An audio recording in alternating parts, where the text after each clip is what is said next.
I am live. It is Tuesday. It is the 16th of July 24, and I'm reading extracts out of Joan Marshall Grant's book, Speaking from the Heart.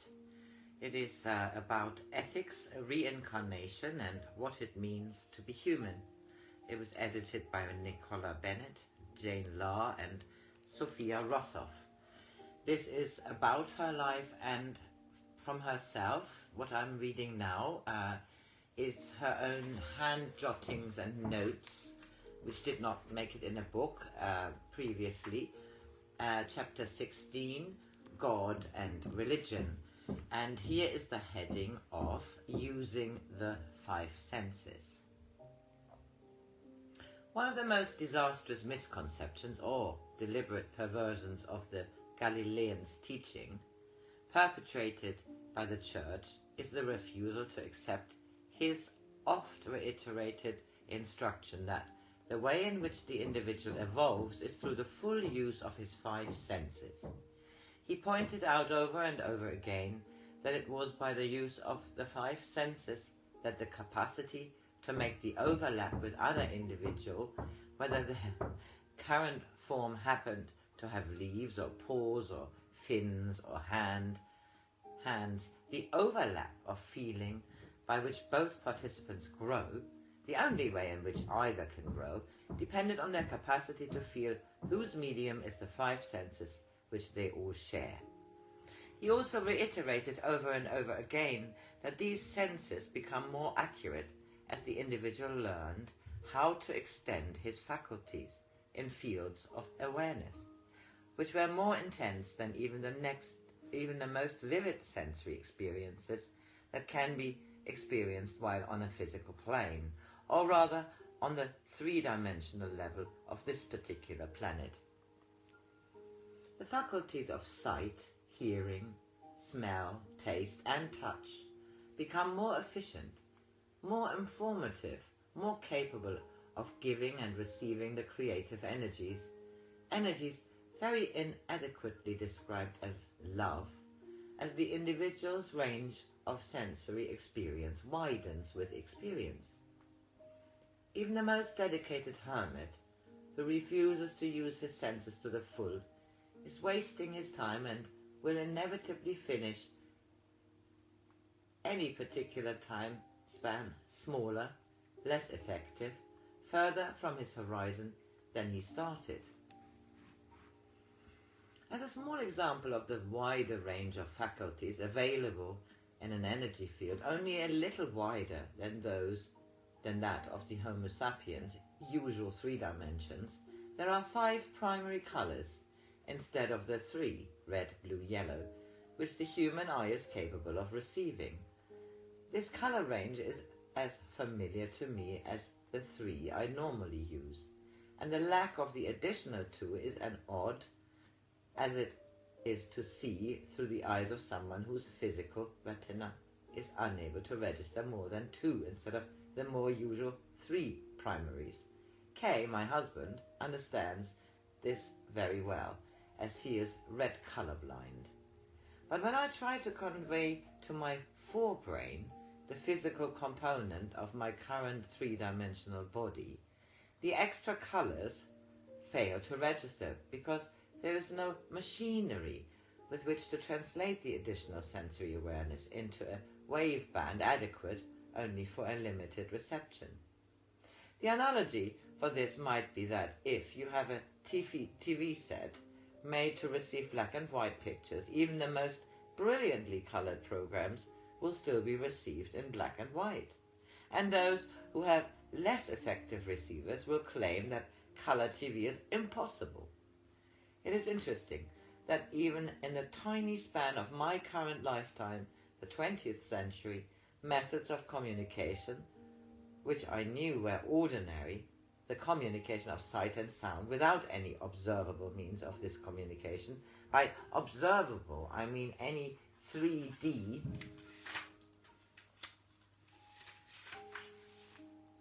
channels such as wires or telescopes, have become so ordinary that no one even bothers to notice that it is at least a potential breakthrough. Do unto others is not a flabby religious ideal, but a very simple fact of energy exchange, an inescapable fact of nature, physics, etc., etc. Each unit of energy, no matter what form or on what level it happens to be operating in or on, cannot, by its own nature, exist except in resonance. Either the drum has an echo or it has no sound. Philosophers have played around this truth, and would this tree continue to be if no one was here in the quad? Of course, both the philosophers and the tree would continue to be, but the potential growth of their overlap has not taken place. So as far as the tree and the philosopher are concerned, nothing has happened. Something happens only when an overlap occurs. Somewhere, someone noticed this negative reaction and said, and the rest is silence. What he meant was, no overlap, no reaction, stasis. The so-called love principle is the identification when awareness of the five senses is shared, the overlap which causes both participants to increase their own capacities. Even the most off-beam churchman, patriot, and all those other labels by which members of Homo sapiens embarrass their artificer cannot totally avoid the growth principle. But instead of going open-eyed, nosed, tongued, handed, eared in the creative direction, they cringe in the prison of their body's cage, and pervert what they should have gladly shared into an excuse for their own cowardice, their own parsimoniousness, their own deliberate shriving of their hearts. And when you get enough of these fraudy cats who refuse to listen because of, if they listen, they will have to use their senses, will have again to resonate, to share the experience of other individuals, then you get a non-feeling planet, which causes its forerunners almost to give up using the energy which they provided, in which they hoped, and which they hoped would be so happily used. The artificers of Homo sapiens are now in the state of parents who have done everything they could think of to give their children every opportunity to develop in an ideal environment, and of wise parents who never interfere but who are always available with empirical advice and far more bountiful affection than the children can yet imagine, because the children's knowledge of affection is not yet as wide. We have given the children every means of communication, the means to work a very short part of each day. We have sent artists and scribes and tree makers and plant makers. Teach them to look at the beauty of our world. We have also given them logic with which to test for themselves the truth of, you do not gather grapes from thorns or figs from thistles. When the feelings are flowing in rhythm, all senses contribute to the rungs on the ladder. The hand of the pupil is solid under the master's foot so that he dare climb to another rung of the great ladder, from which he can see a more beautiful horizon, the horizon of a new country in which his children will find nourishment for their growth. And the hand of the teacher is firm and solid to exhort the pupil to share his courage, his belief in the impossible, and to make it come true, his affirmation over and over again, I am you because I am me. I am you because I know how I feel. I know your joys and your tears. I know your ebullience and your despair. I am me because I am you. And if I keep faithful to my forerunner, who will know of your own senses, your own courage, your own experiences. Prayer and miracles. What really happens is that, in a very efficient manner, a prayer gets allotted to the individual most likely to provide the right answer. The individual usually, rarely in the 20th century, has a physical body but reports for duty when the body sleeps. In the good old days, before monotheism, it was universally accepted that everyone learned and taught and learned, thus keeping the energy fluid and creative. The residue of this basic principle is seen in the Christian angels, archangels, saints, etc., and in the Buddhists, bodhisattvas, etc. A prayer is answered by the individual best equipped to do so. This is almost always someone who still has a physical body, although that physical body may be a relatively trivial component of their totality. The closer one is to a situation which one has resolved, the more is one's advice likely to be appropriate.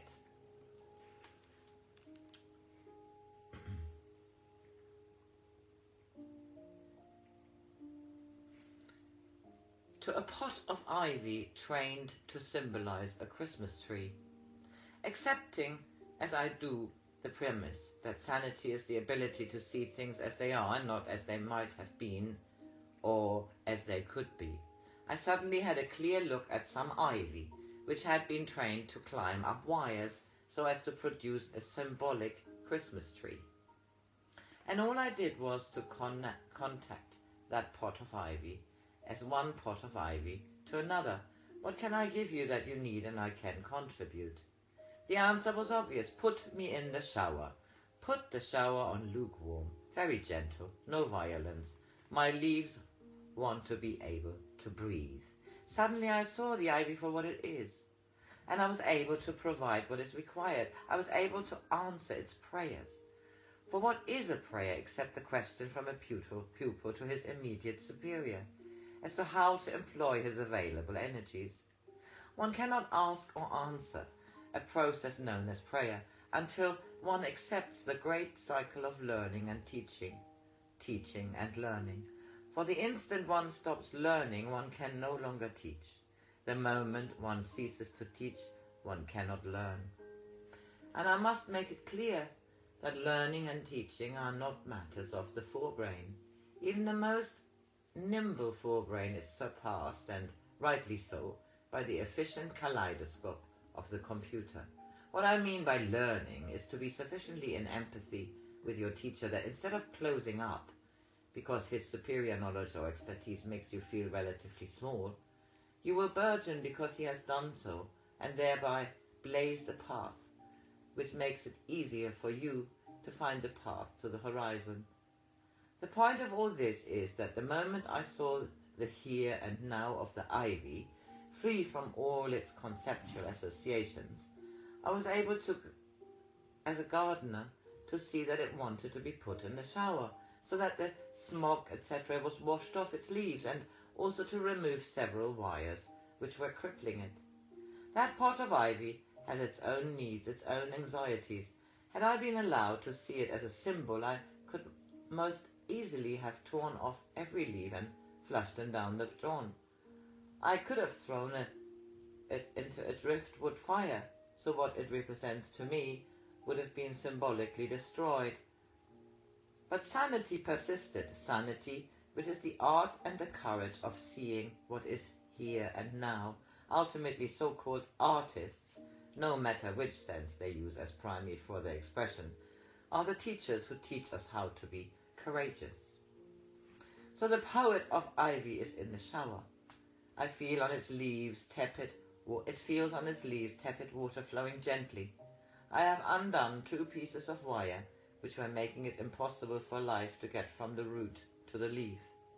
The point of this parable is that if you see a Jew or a Gentile, a Democrat or a Republican, etc., etc., and find in these labels, these symbols, an excuse for not feeling what the other person feels, a reason for them not knowing that your behavior will provide a standard by which they can judge themselves, then stand back and look at yourself, because in the last and most immediate analysis, you live with yourself. Don't bring it down. Grow from roots.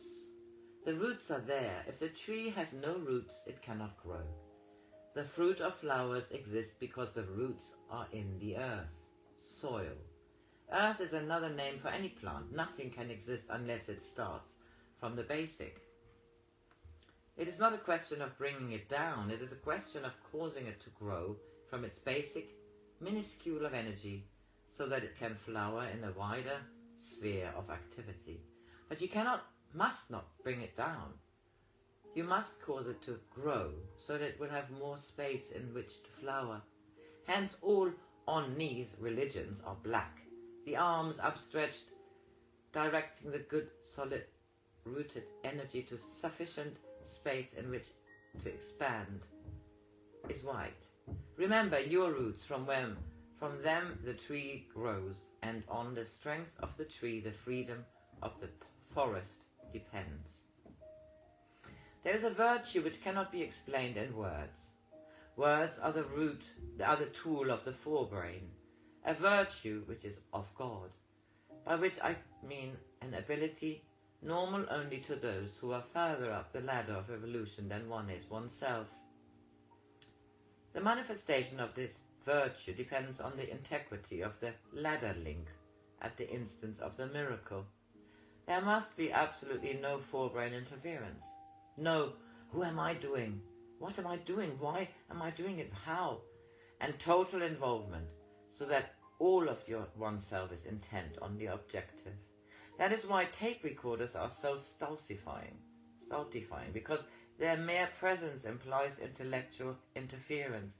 The tape recorder implies I am not totally involved in what I'm doing. I'm watching what I'm doing so that I can try to explain it away afterwards. Or I must try to remember how I did this miracle.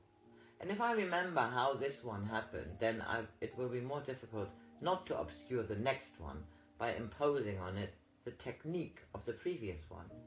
Every miracle is entirely unique. The source of the energy is because one has been able to use the exact threads in oneself and the other person to re-establish the pattern. The pattern is, on earth as it is in heaven. Can't get closer words. This is why never do what others do, never do the same thing twice is such a profound piece of advice. Question: what is a blessing? To bless is to give freely what you have without the parsimony of keeping something for yourself. It has to be 100%. Otherwise, the light does not shine. This is as technical as if two electrical wires are not connected. The current cannot jump the gap. And I stop this here. The next chapter is teachings from the Galilean, being Jesus.